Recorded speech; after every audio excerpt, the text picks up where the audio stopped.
টানা ২ বার ফেল করলে তৃতীয়বার বোলিং অ্যাকশন পরীক্ষা দেওয়ার জন্য প্রায় বছরখানেক অপেক্ষা করতে হবে সাকিবকে।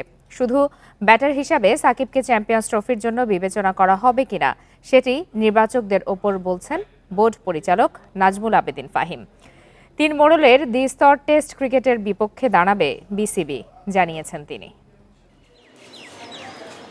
সময়টা একেবারে ভালো যাচ্ছে না সাকিবের, যা করতে চাইছেন তার উল্টো যেন হচ্ছে। ওই যে কথায় আছে না, অভাগা যেদিকে চায় সাগর শুকিয়ে যায়, সাকিব যেন তেমনই কষ্টের সাগরে পড়েছেন। টানা ২ বার ফেল করেছেন বোলিং অ্যাকশন পরীক্ষায়। কি অপেক্ষা করছে টাইগার আইকনের জন্য? কিছু তথ্য আমরা জানি, কিন্তু সব তথ্যগুলি একসাথে করে দেওয়াটা জরুরি।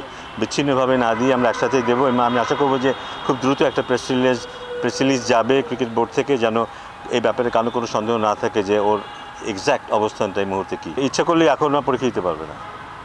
যদি ২ বার ফেল করে সাথে আর পরীক্ষা দেওয়ার সুযোগ থাকবে না একটা নির্দিষ্ট সময়ের আগে।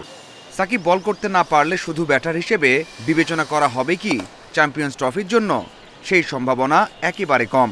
তবে নির্বাচকদের সিদ্ধান্তের জন্য অপেক্ষায় থাকতে হবে। সিলেক্টরদের ভাববার বিষয়, তারা এটা দেখবেন। এই ব্যাপারে তাদের যদি কোনো প্রশ্ন থাকে তারা বোর্ডের সাথে আলোচনা করতে পারেন, বাট এটা মূলত সিলেক্টরদের বিষয় হবে এবং তারাই এই সিদ্ধান্তটা নেবেন।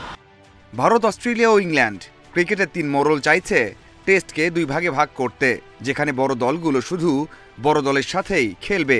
এমন সিদ্ধান্তের বিপক্ষে দাঁড়াবে বিসিবি। বাংলাদেশ তো ডেফিনেটলি চাইবে যেন এমন একটা জিনিস দ্বিস্তরের ব্যাপারটা না আসে।